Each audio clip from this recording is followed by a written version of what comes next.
intruders, and were able to do certain things with respect to protection. But at individual level, members are still exposed. Our police station is still dealing with instances where phones of members of parliament, just like any other Kenyan, have been hacked, their social media pages, and they are impersonators. So we have called an expert called Mr. Gameli, who had a discussion with members during our KEPSA retreat, so that he can sensitize us on these dangers and what we can do to mitigate and protect ourselves from this kind of exposure, because cybersecurity is here with us. Mr. Speaker, on Thursday, we've spoken about Tuesday, Wednesdays for CSs largely. On Thursday, Honorable Speaker, it's going to be a session for members only. We have reserved this as usual for the last day. It is the day to speak about the progress of the things that we have achieved with respect to welfare, the post-service medical scheme. Distinguished member for Waraka will take you through it. The bill by Honorable Makali Mulu, member for Kitui Central. We were asked to do an actuary was commissioned to do certain things on it, and we'll be reporting about it. So that's a day reserved for any welfare or in-house matters. Therefore, we'll be persuading you to leave any questions that you have on welfare for that day, Honorable Speaker. We have somewhere in the middle tomorrow also invited the managing trustee for NSSF, because there are changes that were made to the NSSF law in the last parliament, but which are coming into effect this parliament in a phased manner, so that the MT can also apprise you on those changes and the likely impact of the changes on the payroll, even, and what to do, Honorable Speaker, and most importantly, what the NSF is doing to secure the funds of pensioners. Honorable Speaker, in a nutshell, that is a program. We have invited a group of exhibitors to exhibit. Our constituency and county office, they are exhibiting outside. They have a tent, so that should you have any issues relating to your constituency office, the time to resolve it is now, instead of waiting to go back to the capital. Ms. Kamoni is here with her team. We also have Parliament's Human Resource Department, which will also be doing certain HR matters, including the important thing of updating records of our beneficiaries. You don't know how important that is until it is needed. And most of the times it is needed when it is not possible to get you. So, Speaker, we also have SHA, who will be exhibiting outside. The NTSA, National Transport and Safety Authority, will also be exhibiting outside matters of driving licenses, number plates for yourselves, for your drivers, and any questions relating to NTSA for the people that you represent. NSSF also is exhibiting any matters relating to NSSF for the people that you represent. The pensions for the people that you represent that may be stuck at NSSF, they have a tent outside, Honorable Speaker. KRA, any matters relating to KRA, they are also outside. Given the experience of last time, we have also invited the current hospital to exhibit, do the usual tests on us as usual. They are doing it on pro bono basis, Honorable Speaker, as part of their CSR. As I come to an end, Honorable Speaker, allow me to introduce the senior team from Parliament that is with us here today. We have the person who is in charge of the program, Deputy Clerk Sarah Kioko. Sarah Simama, once again.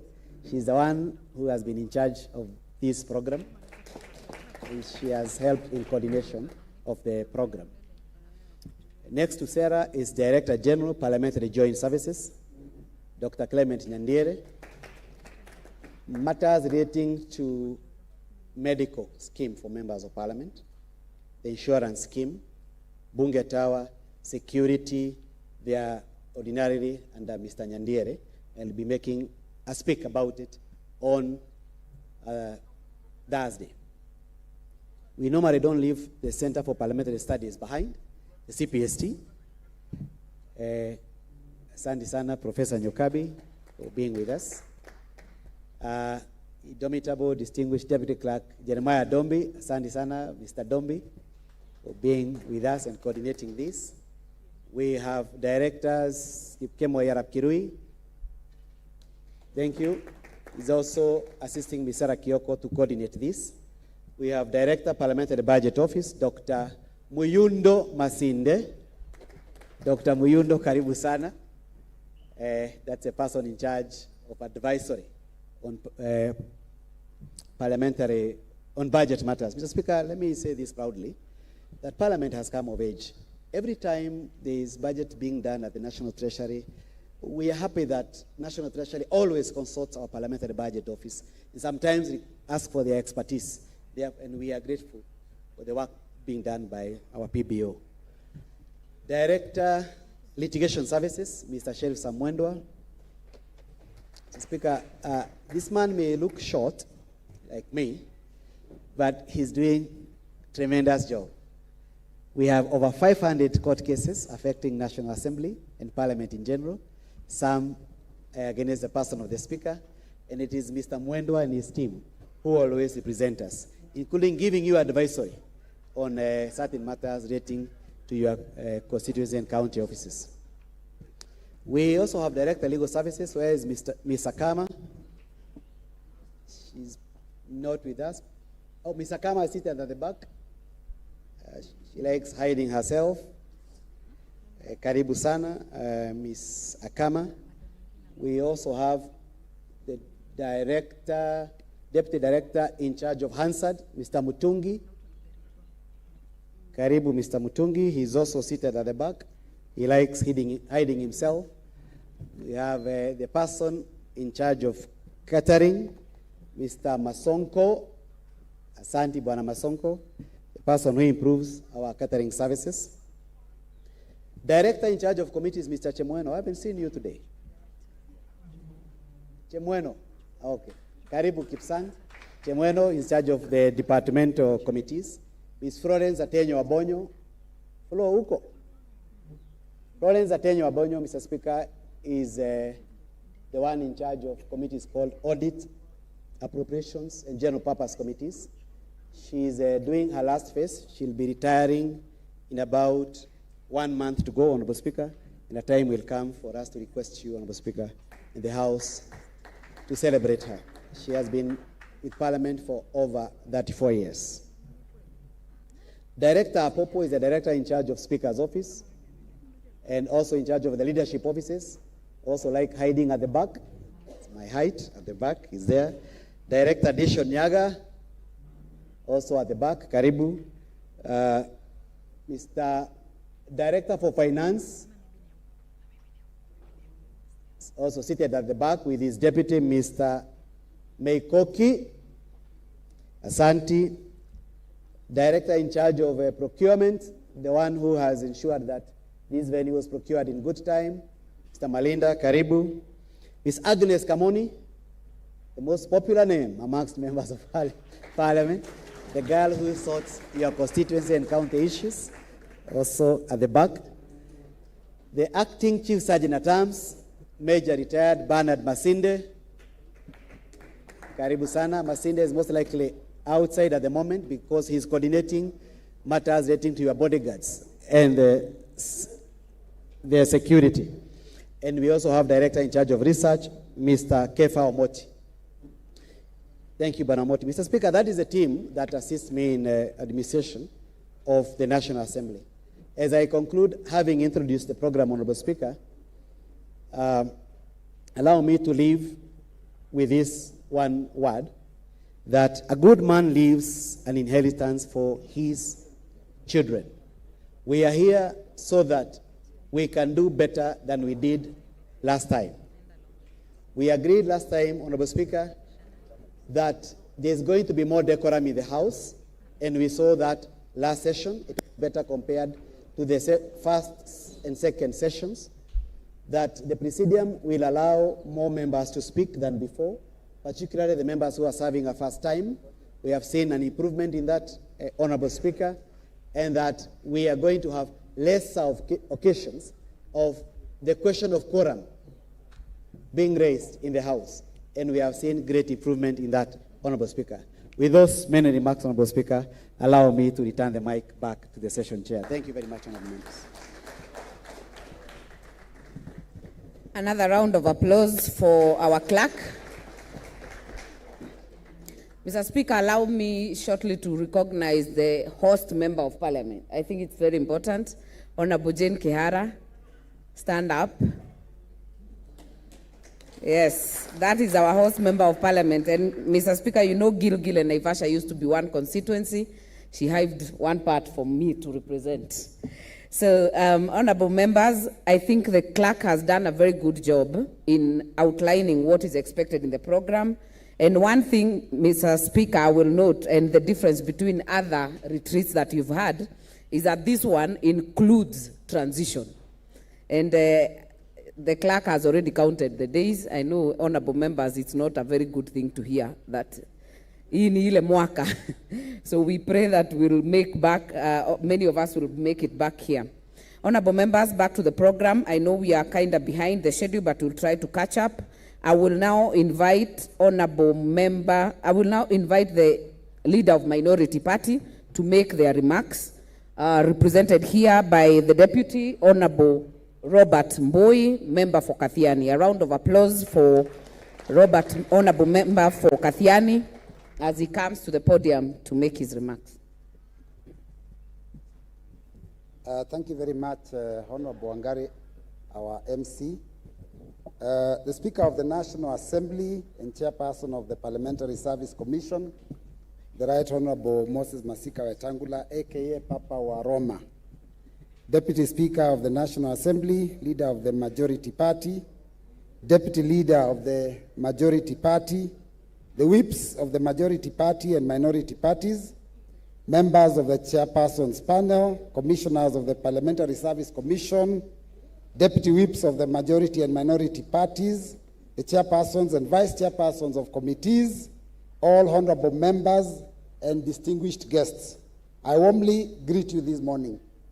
I first want to thank the Honorable Speaker and the clerk and the team for coming up with this new initiative that every year, at the beginning of the year, we get together so that we can, prepare the agenda for the year and chart our way forward as an assembly. Secondly, I want to say that it is a welcome relief, Mr. Speaker, because the sun is really hot out there. So when you bring us here, at least you cool the tempers just before we can start off the work of the year. So thank you very much for that.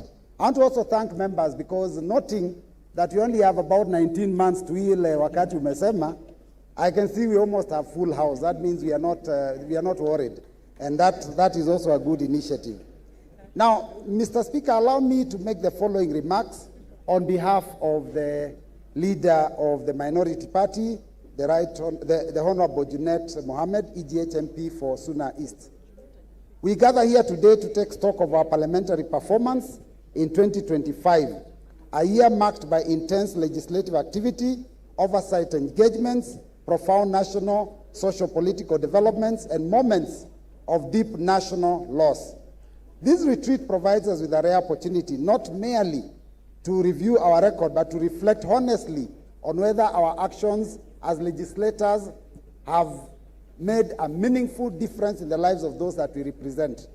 Our objective is clear: to draw lessons from both our achievements and our shortcomings, so that we may serve the people of Kenya more effectively, more responsibly, and with renewed purpose. It is a privilege to join you at this retreat, convened at a truly decisive moment in the life of the 13th Parliament. As we transition into the 5th session, we do so conscious that this is not another parliamentary year, but a critical session that will shape our legacy and define our readiness for the next term of Parliament. Honorable members, our theme, Securing a Lasting Parliamentary Legacy, invites us to go above and beyond retrospection. It calls for honesty, collective planning, and deliberate action.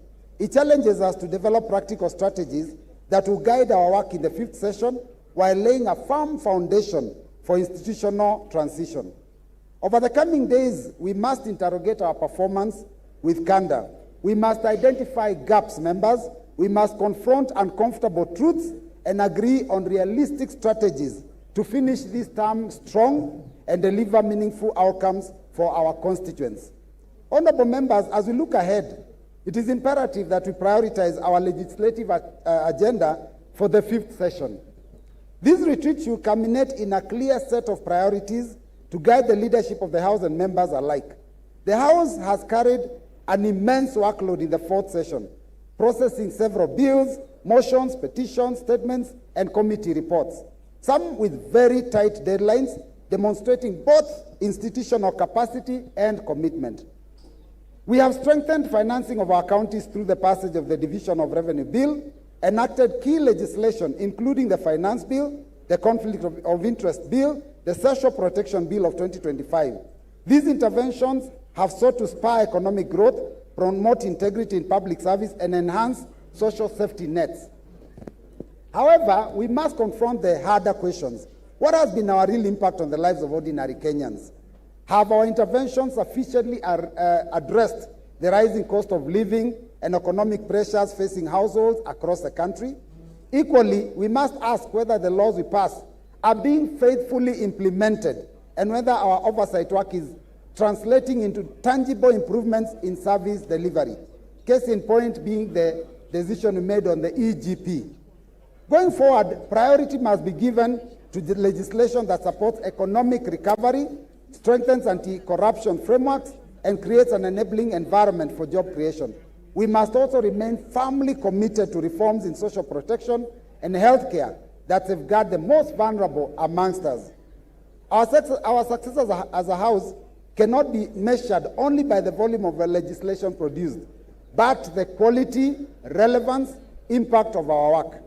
The 5th session must therefore focus on high-impact legislation and rigorous oversight that improves the realities of our constituents. Honorable members, with the 2027 general elections drawing near, the window of preparation is rapidly closing, and Kenyans are increasingly attentive to the integrity and credibility of our democratic processes. This House bears a solemn constitutional responsibility to ensure that the electoral framework is credible, well-resourced, and fully prepared for a peaceful transition. In this regard, 4 priorities demand our attention: timely and adequate financing of the IEBC, review of the legal framework, regulation and financing of political parties, enactment of targeted legal reforms arising from the 2022 electoral experience, and sustained investment in voter education and registration. We hope to gain more ideas in tackling these issues from the related sessions on the retreat program. Our oversight committees must also remain continuously engaged with the IEBC, the National Treasury, and all relevant stakeholders. Through structured oversight and timely interventions, we can ensure that the critical milestones are met and that electoral preparedness is not left to the last minute. Honorable members, Kenya has made commendable progress in data protection and cyber security, but I'll skip that because I think our clerk has spoken very well about that. Honorable members, I'm glad that we shall be discussing critical matters of education during this retreat. Indeed, the ongoing transition to competence-based education curriculum remains one of the most consequential reforms in our education sector.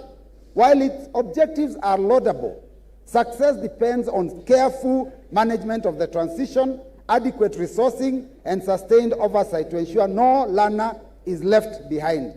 And I know, members, you all have had challenges with our enrollment into grade 10 and our new system of senior schools.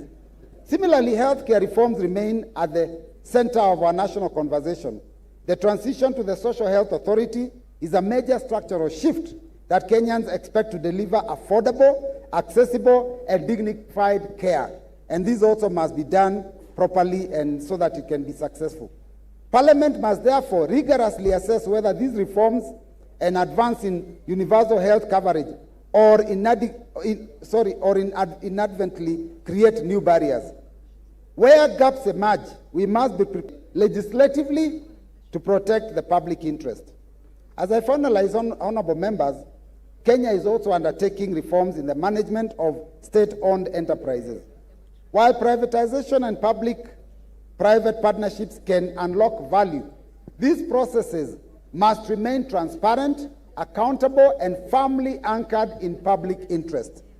Parliament must safeguard national assets from unaccountable disposal, ensure that divestiture processes deliver genuine value to our citizens. Honorable members, from this retreat, we must emerge with a clear implementation matrix, defined timelines, measurable outcomes, enhanced public participation, electoral preparedness, early legislative planning, and strengthened committee coordination will also be essential in delivering meaningful results in the 5th session. Finally, and really finally, it is important to mention that our deliberations take place in the shadow of significant national events in 2025. We mourned the passing on of the Right Honorable Raila Amolo Odinga, a towering figure in Kenya's democratic journey. Parliament special sittings and other notable activities in his honor reflected bipartisan respect and reminded us of the enduring importance of principled leadership in shaping our democracy. Honorable members, the responsibility before us is heavy, but with the opportunity is also profound. Let us rise to the occasion and secure a legacy worth of the trust that Kenyans have placed in this house. I wish you all highly productive and insightful engagements throughout this retreat. Thank you. From the Right Honorable, Honorable Junet Mohammed, EGH MP, Leader of the Minority Party. Thank you, members.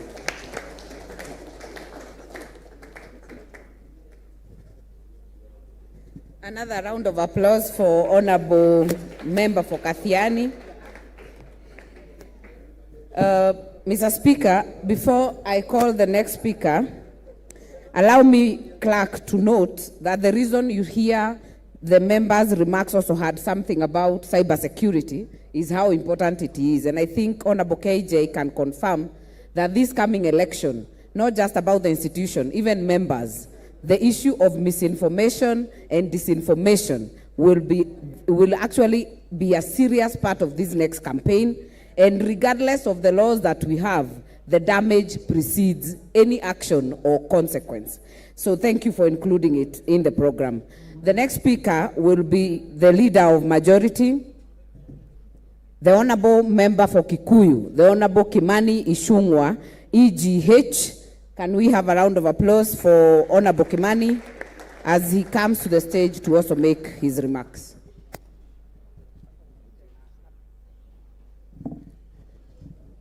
Thank you, Mother. The Right Honorable Speaker, the Leader of Minority, represented by the Deputy, Honorable Robert Mbui, our Deputy Speaker, Clerk of the National Assembly, Honorable members, ladies and gentlemen, good morning. Honorable Speaker, when Robert was presenting, I asked myself, and I was looking at Honorable Owen Baya, to see if his level of sycophancy would get to that of Robert Mbui, because you heard when Robert Mbui was concluding the remarks, he read from the Right Honorable Junet Mohammed, Leader of Minority. So, and I hope there are lessons you are learning. Happy New Year.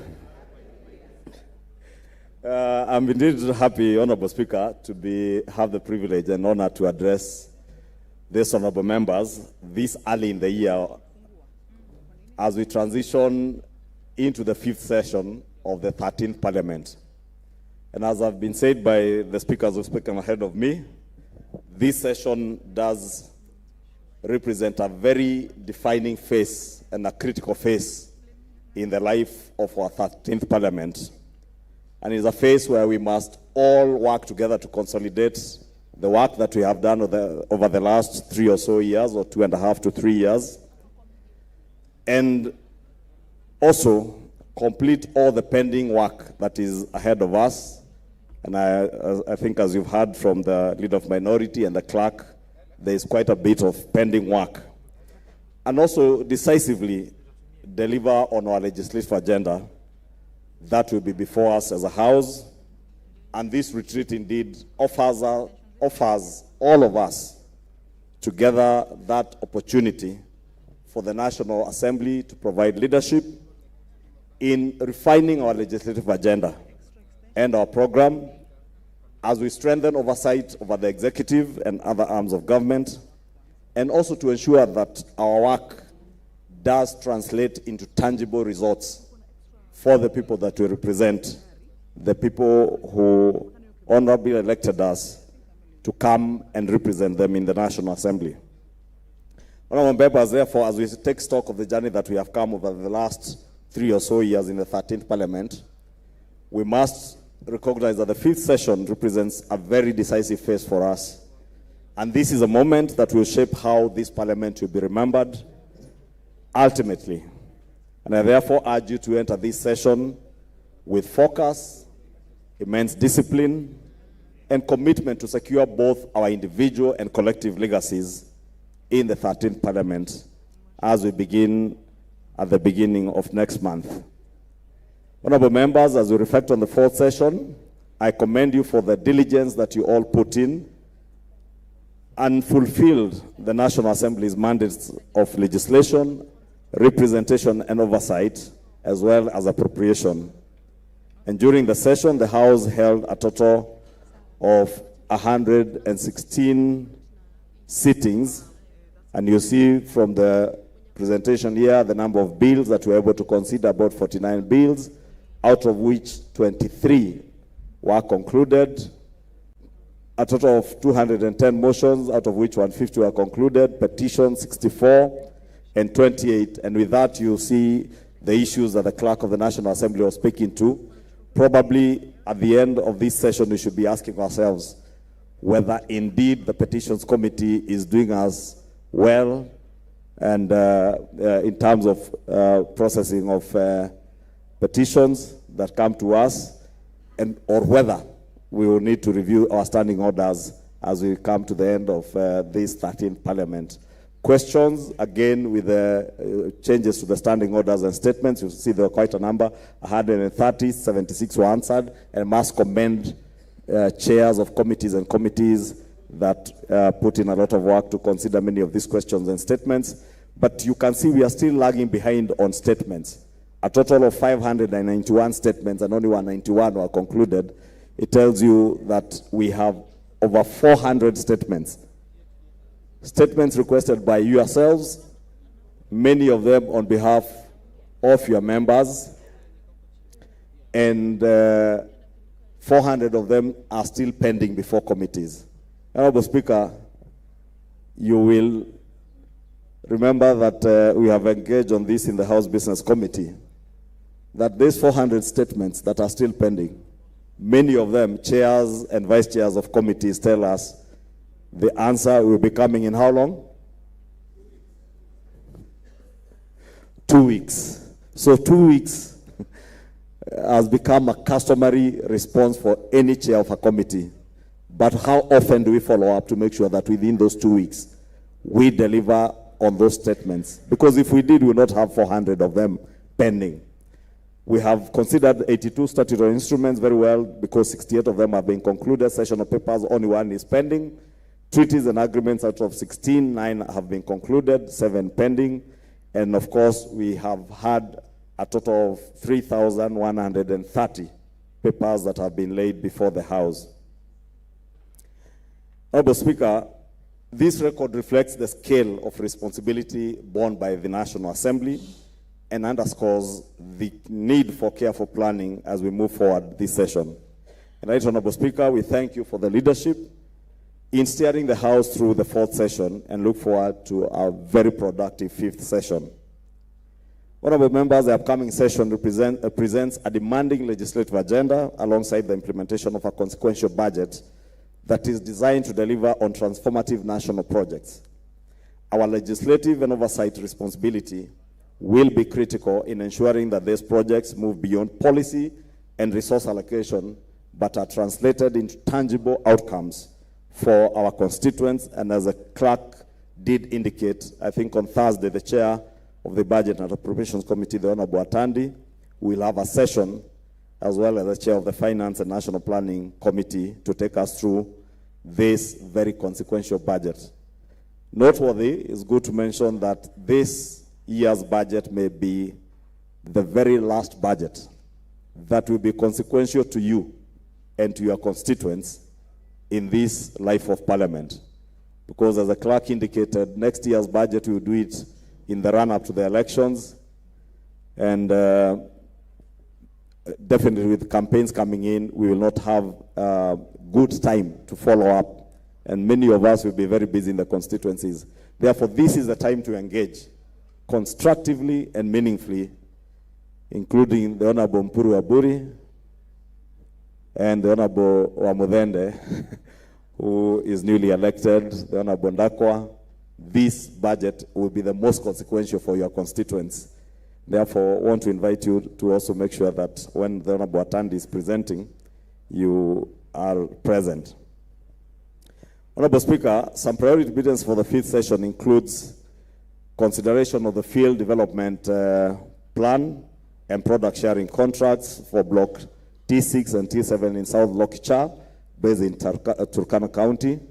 We also have the session of paper number 3 of 2025 on partial divestiture in Safaricom PLC by the government of Kenya. And the Honorable Robert Mbui has alluded to this divestiture and the privatization process that is ongoing, and invited us to make sure that as a House we offer meaningful oversight to make sure that the Kenyan people that we represent get value for their money and get value for the assets that our forefathers established in our country, so that as we divest, we make sure that the people of Kenya gain value for it. As you are aware, these matters were received towards the end of the 4th session and committed to relevant committees to conduct extensive public participation, and thereafter report to the House for consideration upon its resumption. And I must thank members of the Finance and National Planning Committee, members of the Debt and Privatization Committee, who have been working tirelessly throughout this recess period to make sure that they conduct meaningful, quantitative, and quality public participation that I see is going on until the 14th of February. And therefore, we do expect that we'll be tabling a report.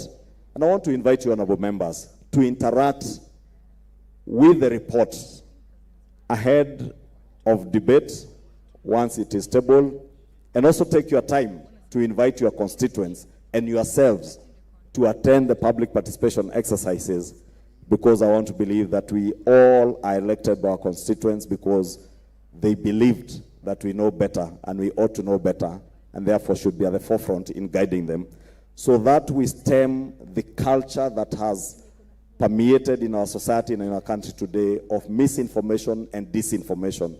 The time to do it is now, and we must be at the forefront to lead from the front to make sure that we engage in a meaningful way with the committee as they do the public participation exercise that I said will go on until the 14th of February. Among the notable bills, honorable members, that the House considered in the previous session and subsequently enacted into law include the Government-Owned Enterprises Bill of 2025 and the Repeal Privatization Act of 2025. As indicated in the program again, this retreat provides us an opportunity to deliberate on utilization of the proceeds arising from the divestiture and to review the status of implementation of these statutes, with a keen focus on the National Assembly's legislative and oversight roles. Now, allow me, Honorable Speaker, just to expound a little bit on the GOE Act and the Privatization Act that we enacted and passed into law. Because, Honorable Speaker, as I said, we must always be at the forefront in leading our people.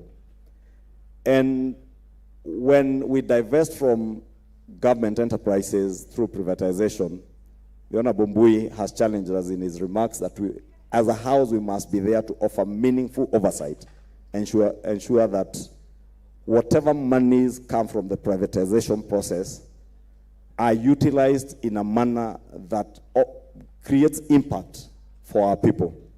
And we have listened to those in the executive, and we have heard them commit that none of the money that will be raised out of the privatization process will go, one, into repaying debt, our public debt, two, to settling recurrent expenditure in our country. And it has been said it will not go to pay salaries. And payment of salaries is important. Repayment of our debt is important. But as those in the executive have committed, the people to make sure that that is not done is us in the legislature by offering meaningful oversight. Therefore, those in the Budget and Appropriations Committee, I know you'll be invited, and you'll be inviting us to consider appropriating part of the resources, or rather wholly the resources that will come into the consolidated fund out of the divestiture process. We must ensure that these monies get to where the monies were destined to go to, and will not go into settling any recurrent expenditure or even settling part of our public debt. And that's why I joined my colleague and brother, Honorable Robert Bui, and also inviting you together collectively, because I know Honorable Mbui spoke as a leader of minority. But as a house, we have a collective duty and responsibility in line with our constitution to oversight the executive. And I want to invite all of us to offer that meaningful oversight together.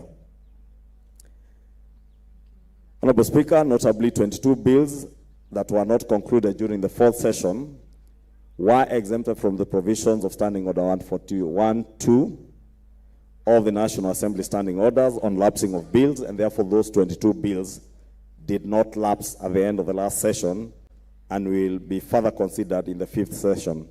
This include, among others, the petitions to Parliament Procedure Amendment Bill of 2022, the Public Finance Management Amendment Bill of 2024, and the Pensions Amendment Bill of 2024. I believe this is the Makali Mulu Pensions Amendment Bill, and other priority legislative proposals on governance, economic management, and social policy. I therefore want to urge honorable members to approach this outstanding business with renewed commitment so that the House may conclude its work efficiently and responsibly to advance the interests of the Kenyan people. And I want to believe that those of us who sit in the House Business Committee, we will indeed work to prioritize part of this pending business so that it's quickly considered at the beginning of this session. In scheduling business for the fifth session, I implore you to leverage this opportunity to also identify priority areas of high impact to the citizenry and advance appropriate legislation and interventions through motions and other House instruments. Some areas of interest are included in this retreat program and pave way for focused deliberations on key national and governance issues, including the regulation and financing of political parties, and we had John Cox is here from the ORPP, election preparedness, the state of the economy, implementation of the competency-based education curriculum, and I'm happy to note that in the program, the CS, National Treasury, CS Education will be joining us tomorrow or the day after. The status of healthcare service delivery, CS Aden Duale and his team will be here.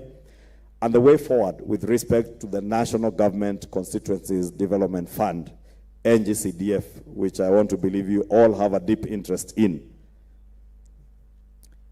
In conclusion, Honorable Speaker, allow me to borrow from the words in the Holy Book, Psalms 133, that says, "Behold, how good and how pleasant it is for brethren to dwell together in unity."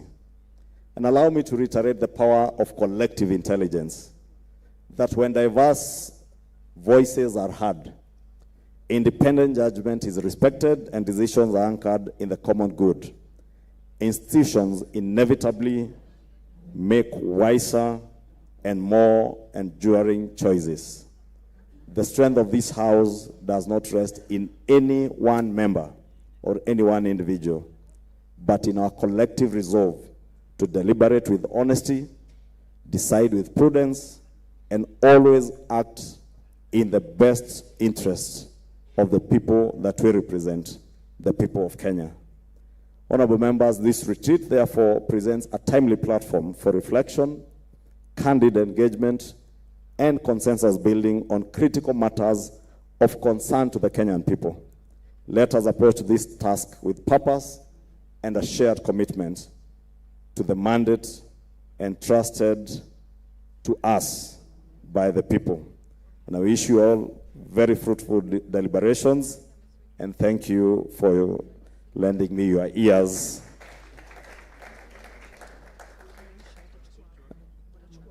And with that, Honorable Speaker, it will now be my singular honor and pleasure to now invite the very right honorable, since Honorable Junet was right honorable, the very right honorable Speaker of the National Assembly, Senior Counsel, and our leader in the National Assembly, the Honorable Speaker Moses Masika Wetangula. Karibu uongee na jeshi lako.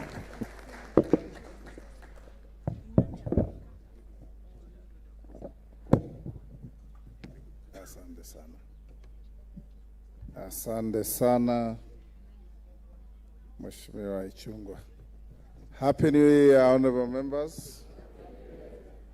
Karibu sana Naivasha, Nakuru County, the county where women rule. The only county with a woman governor, a woman senator, and 4 elected women members of parliament. Is there any other county with that?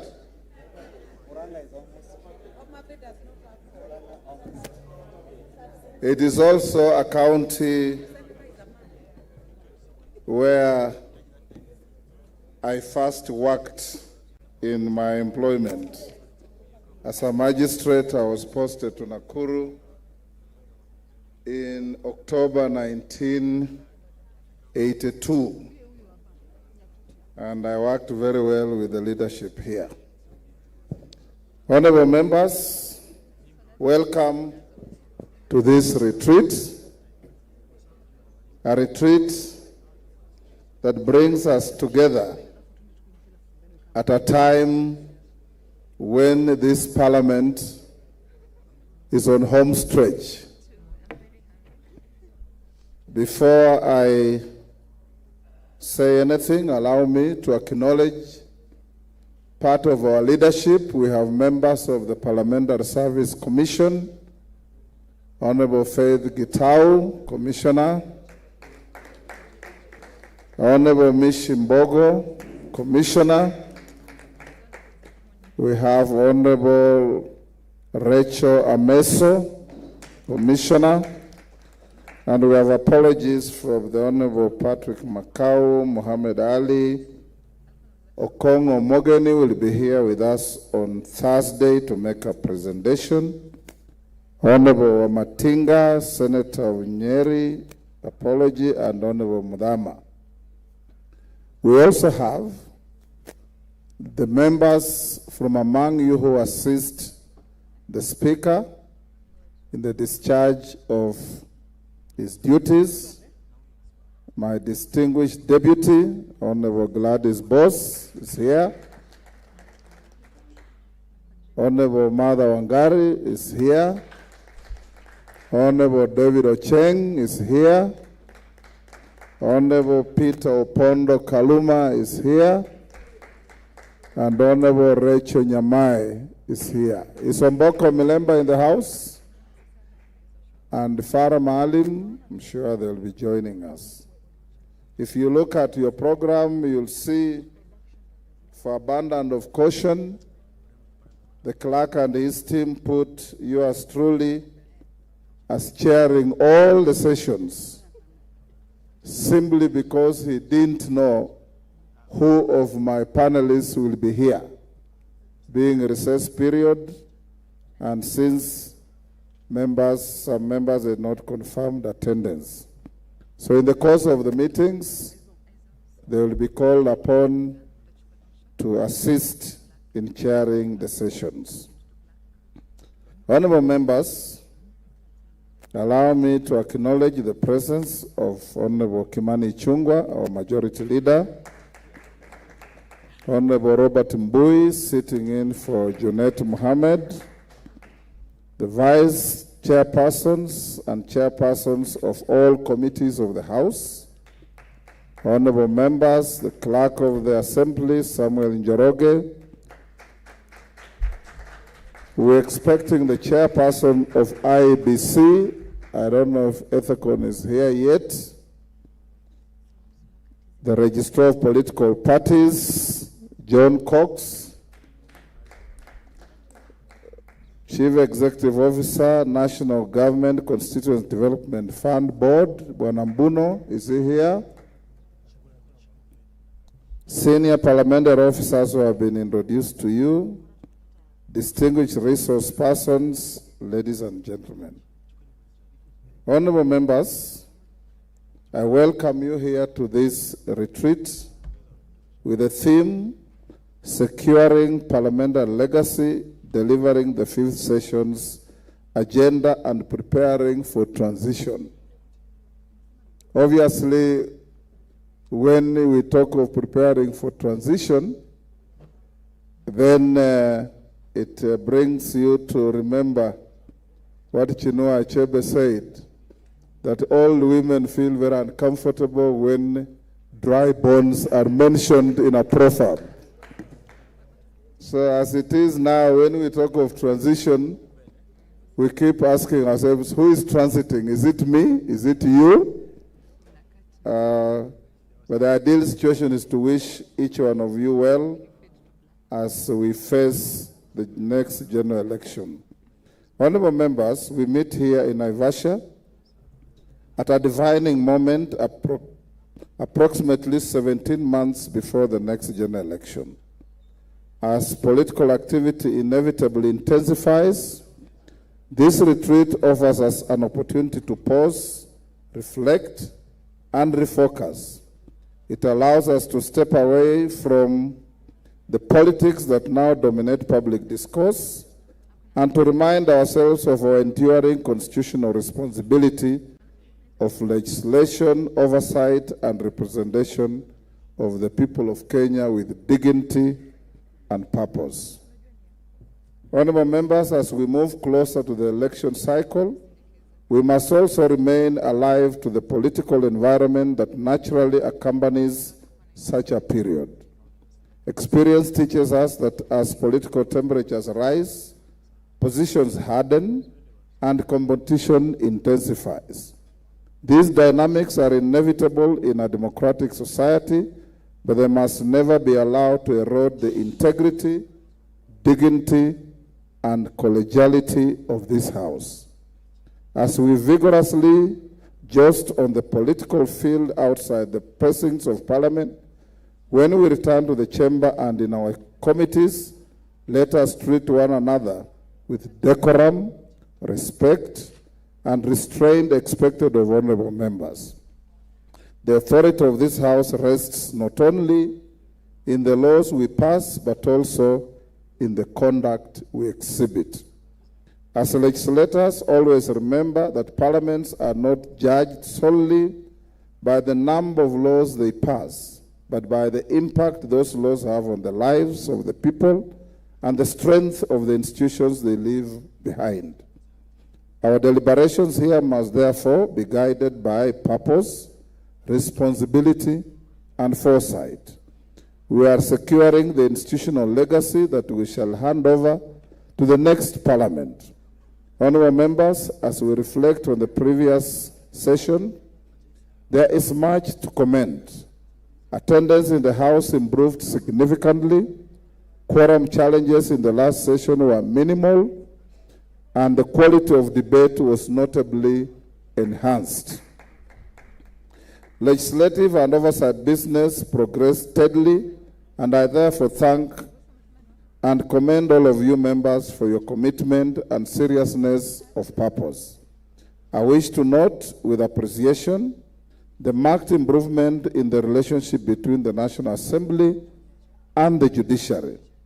This progress demonstrates that while the doctrine of separation of powers remains fundamental to our constitutional order, institutional independence does not mean institutional antagonism. And indeed, last year, when we had the leadership retreat in Mombasa, we also had a colloquium with the judiciary led by the Chief Justice, and those who were there saw how the camaraderie between the two institutions evolved and developed, and going forward, we hope that that is what it will be. Our respective mandates must continue to be exercised with mutual respect, dialogue, and restraint. A cooperative constitutional architecture strengthens democracy, promotes stability, and ultimately serves the interests of the Kenyan people. I therefore urge this House to continue engaging the judiciary and other institutions in a manner that is respectful, consultative, and anchored in the Constitution. Allow me, honorable members, to also acknowledge the presence in our midst of PS Aurelia Rono, the PS in charge of the State Department for Parliamentary Liaison, who we have invited to sit with us, and along the way she will be able to pick bits and pieces of some of the frustrations we go through in engaging some members of the executive. Honorable members, the preceding session also had its low moments. The loss of the former Prime Minister, the Right Honorable Raila Amolo Odinga, was one such low moment.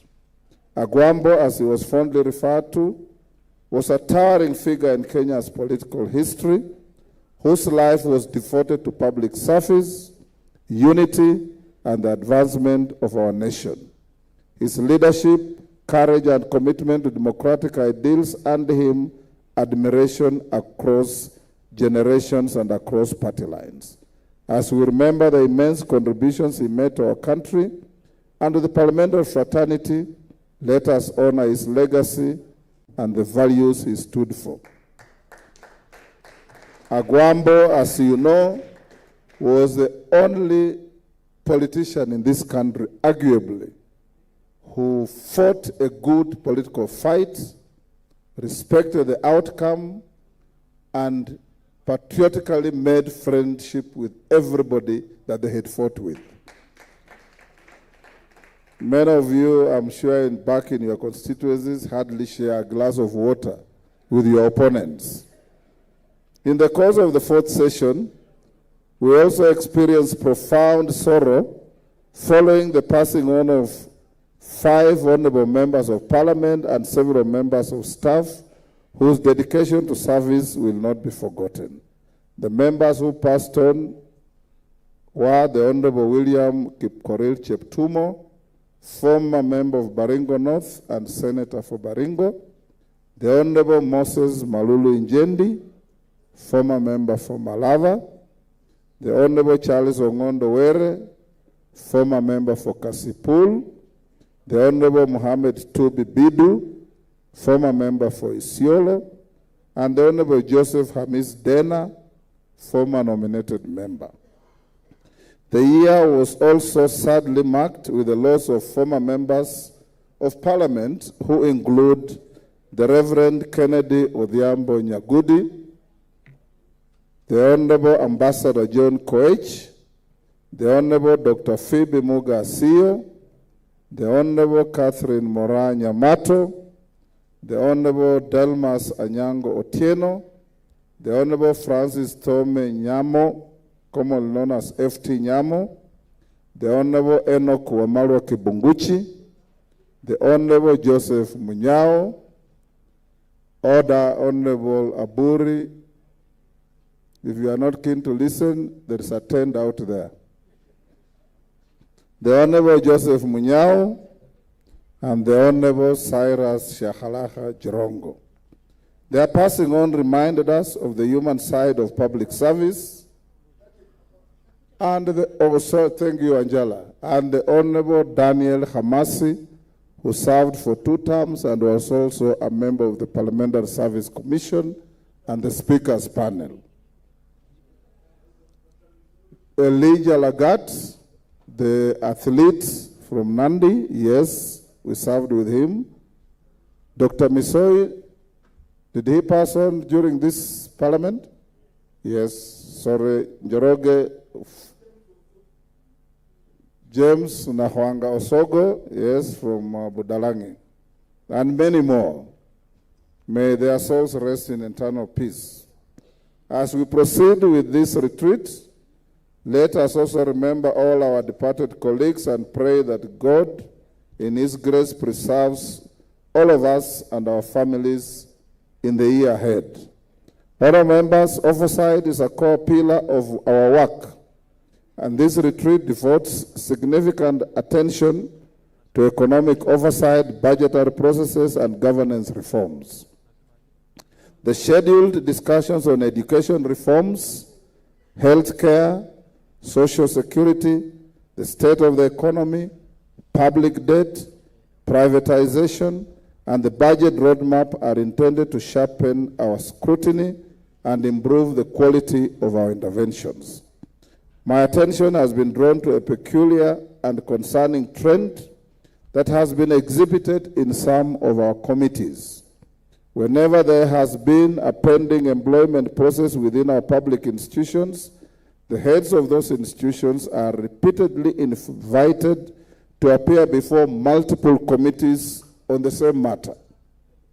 While oversight is a constitutional duty of this House, it must be exercised without creating the perception of undue pressure or causing administrative paralysis. And I've directed the Deputy Speaker and her team of liaison to harmonize the manner in which members of the executive are invited to committees, because I get complaints where a PS or a minister is simultaneously invited to 3 committees of this House at the same time. And that is not right. It doesn't give us a very good name. For example, the Inspector General of Police and the Teacher Service Commission have on occasion been subjected to multiple summons over similar issues, with the reports and concerns subsequently escalating up to my office. I urge committees to coordinate their work and avoid duplication and ensure that oversight enhances governance and facilitates service delivery. And in this regard, honorable members, I wish to reiterate my guidance to audit committees, particularly PAC and PIC, to complete their work in good time.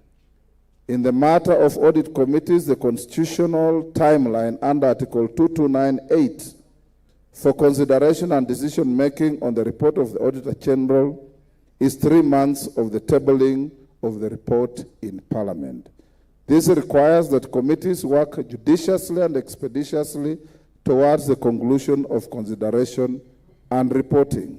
To comply with the 3 months constitutional timeline, I impress upon committees to explore use of written submissions to make decisions, refrain from inviting agencies with clean accounts and commend them, reduce rescheduling of meetings with ministries and agencies, and reprimand institutions that fail to appear in line with the provisions of the Parliamentary Powers and Privileges Act, and adopt a subcommittee model of considering audit reports.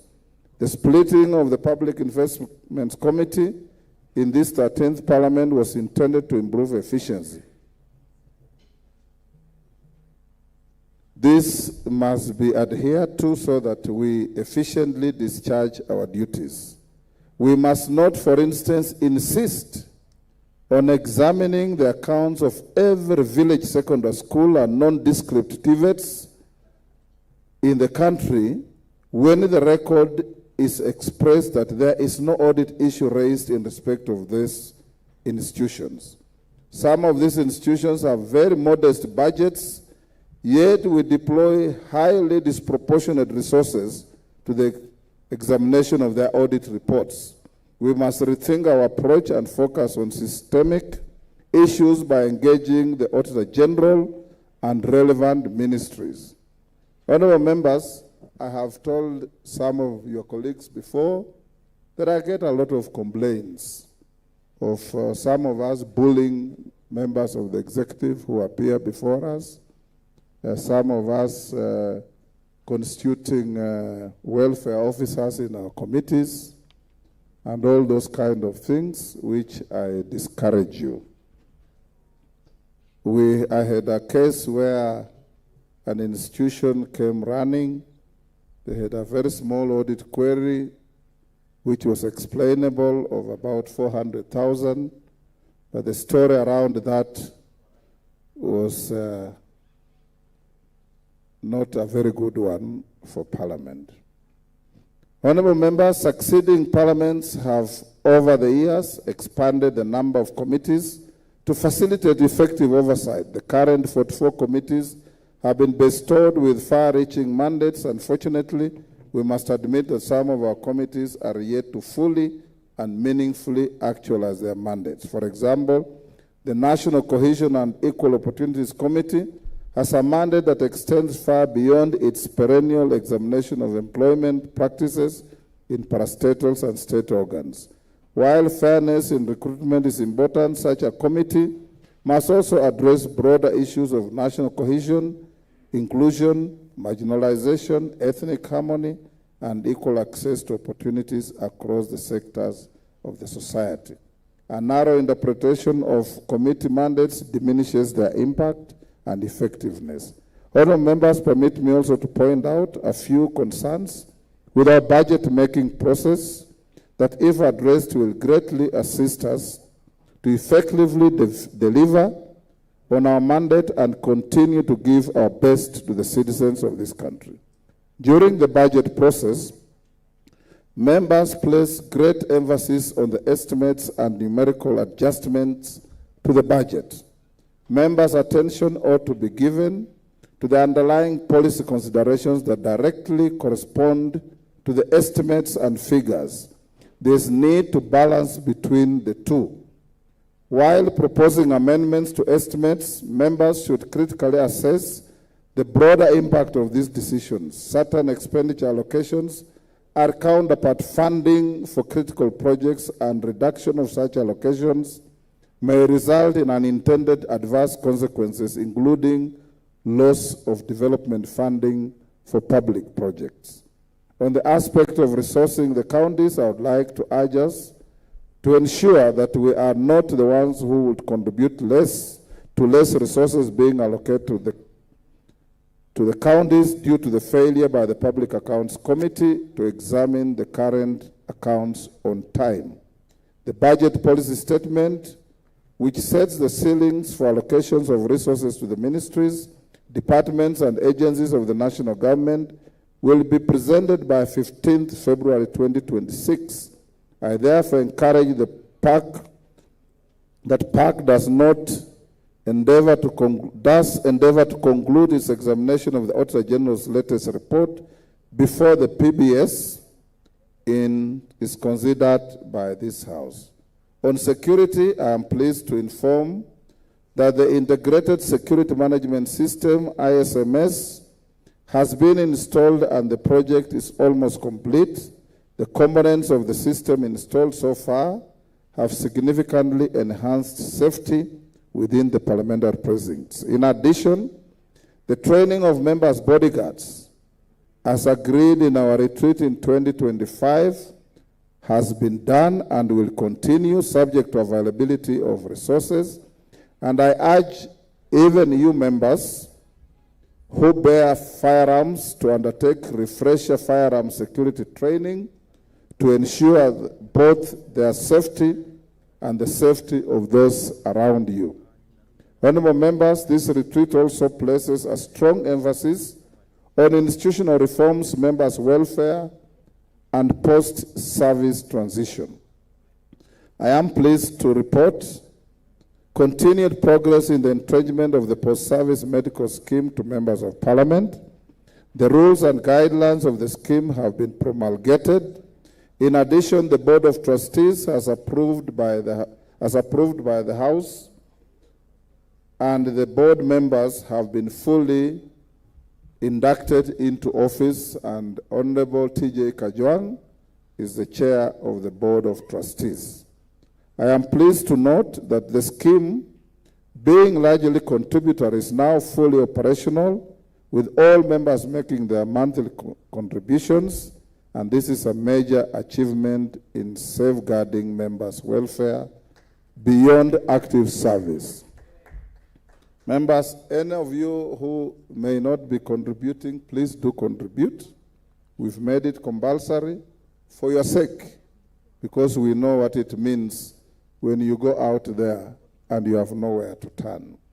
The sessions on pensions members' facilities, security and transition planning reflect our recognition that public service must be dignified both during and after tenure.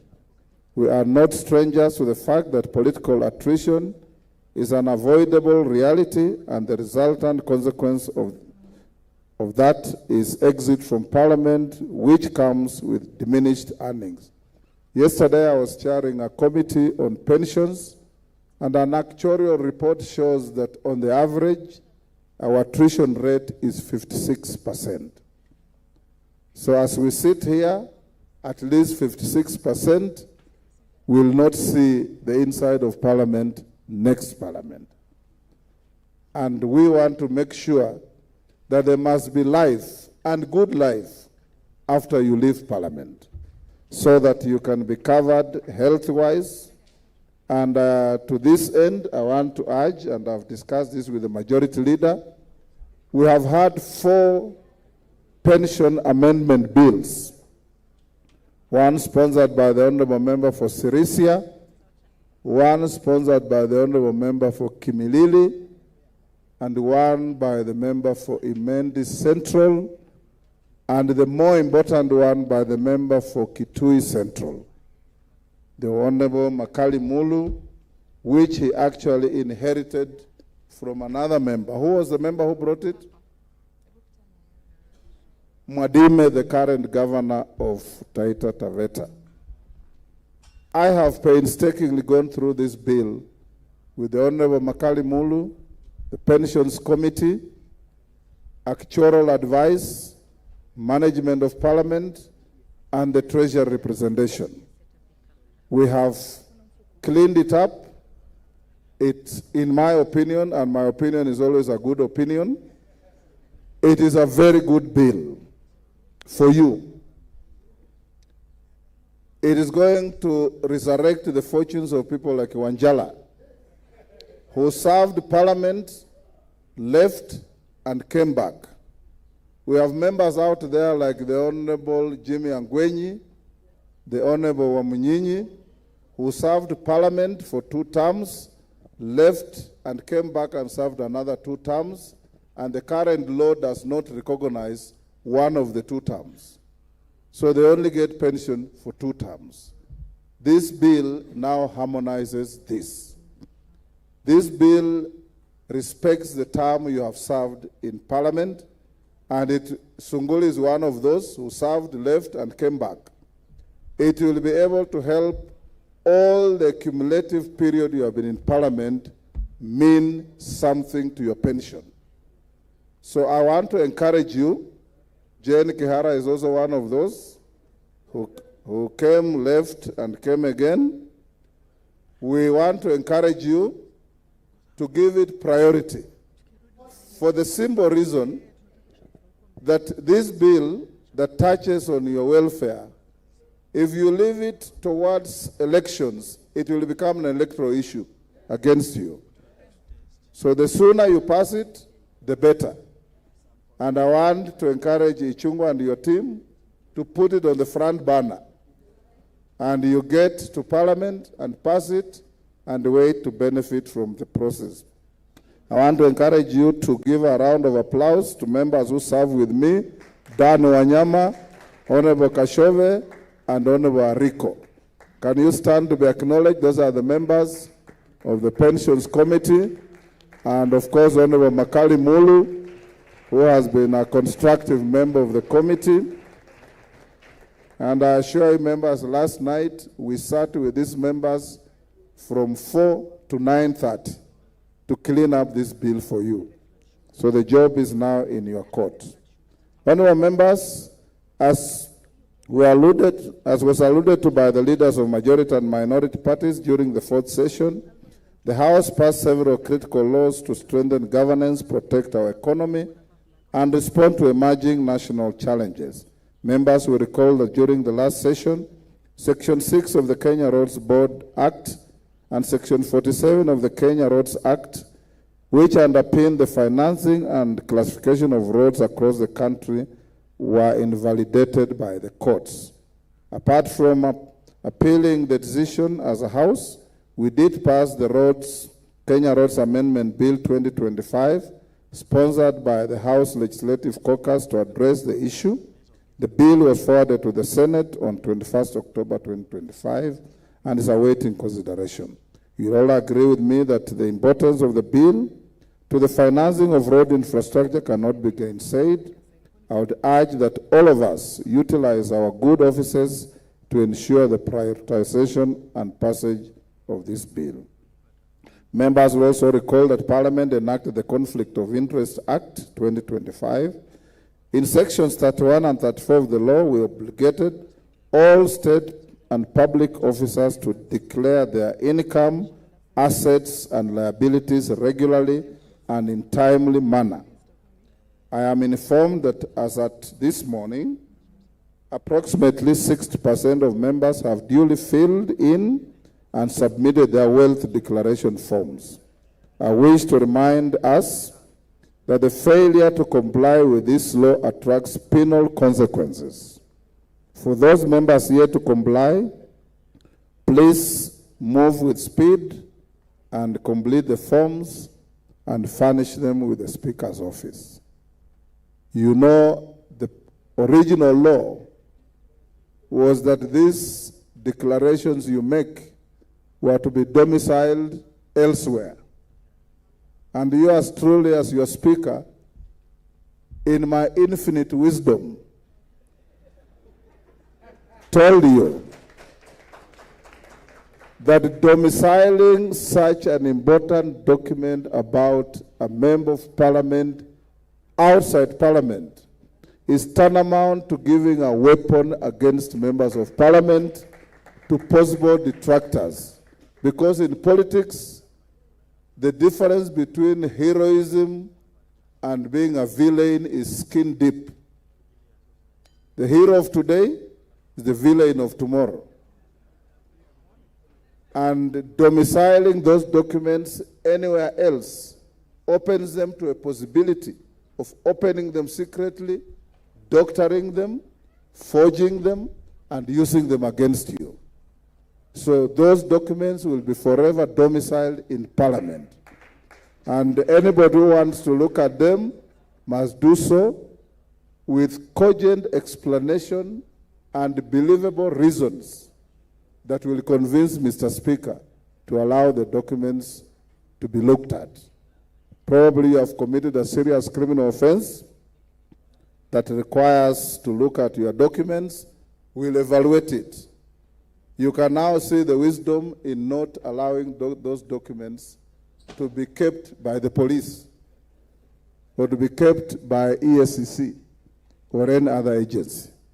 Because when governments change, it's like policemen on a straight line walking and being cheered on left, right, left, right. When you say about turn, number one becomes the last, and the last becomes number one. And that is how governments change and work. Honorable members, as I go towards my end, the 15th Yala in the Parliamentary Games held in the Republic of Uganda from 7th to 17th December 2025 was a notable event from the past year that highlighted the importance of health, fitness, and general well-being. I want to salute our teams, the Honorable Senior Counsel Otienda Molo, Honorable Kawaya, and our team leaders. You did not visit on your speaker the humiliation you did in Mombasa. This time round, you played well, you won medals, and you emerged the overall best team. Hongera, hongera sana. You remember how I sat in Mombasa, helplessly watching Uganda take each and every trophy as we cheered on. This time round, you did very well, and congratulations. And Parliament will continue supporting these games because it is a process of integrating the East African region, and the best way is to bring legislators and representatives of the people together. Honorable members, as I conclude, this retreat is not merely a routine meeting. It's an opportunity to secure the legacy of the 13th Parliament, to deliver decisively on the 5th session agenda, and to formulate and finalize the legislation and regulations that will govern the transition to the next Parliament. The people of Kenya expect leadership, foresight, and integrity from us at all times. Let us not lose sight of the fact that the preparedness of the nation for the forthcoming elections is a matter of national interest. This House has a constitutional responsibility to ensure that the legal and institutional framework for elections inspires public confidence, credibility, and peaceful participation. Where gaps exist, we must act decisively, guided by the Constitution, judicial pronouncements, and the lessons from previous electoral cycles. I urge you, honorable members, to engage candidly, listen attentively, and live here renewed in purpose, so that as we go to these next sessions, we give the country confidence, we give the country hope, and we go to the elections better than we have done previously. You've seen the challenges that have gripped the African continent. All countries going to elections are on tenterhooks. Let's, for a change, go to the next elections in the mood that we had in this country in 2002, where after elections, President Kibaki's election was hailed as ushering in Kenyans as the most hopeful people on earth. And I'm sure we can recreate that. Honorable members, with those many remarks, I now declare this retreat and all the proceedings officially opened. We shall all sit here. I encourage you, please participate meaningfully and fully. We will, after this, I'm told we have a photo session out there. When we finish, please come back and we start the next sessions immediately, so that we can be able to cover as much ground as we possibly can. Nawashukuru sana, Mungu awabariki, muendelee kuombea nchi yetu, muombee rais wetu na mjiombee wenyewe. Mambo iwe nyepesi ikifika 2027. Thank you. Another round of applause for our speaker. I think, Mr. Speaker, the only other time I've seen you disappointed, apart from our performance in Mombasa, is lack of quorum. So I'm happy that we have redeemed our name in terms of sports this time. Honorable members, the photo session will be outside, will be guided by the protocol. Kindly follow this tall man. You cannot miss him. Matiko will be guiding us. We will have 4 photos. Photo number 1 will be all members of parliament plus leadership. So kindly, when we exit, let us go straight. Photo number 2 will be leadership plus committee chairs and their vice chairs. Photo number 3 will be leadership plus Kewopa. Photo number 4 will be leadership plus all staff of the National Assembly. Thank you very much, and let us come back immediately after the photo.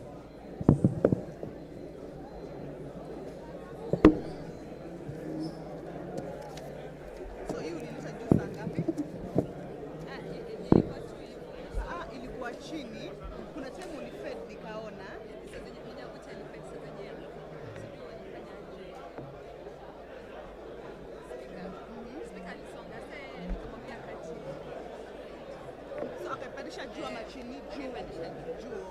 So both sides, either way, juu ama chini we are fading.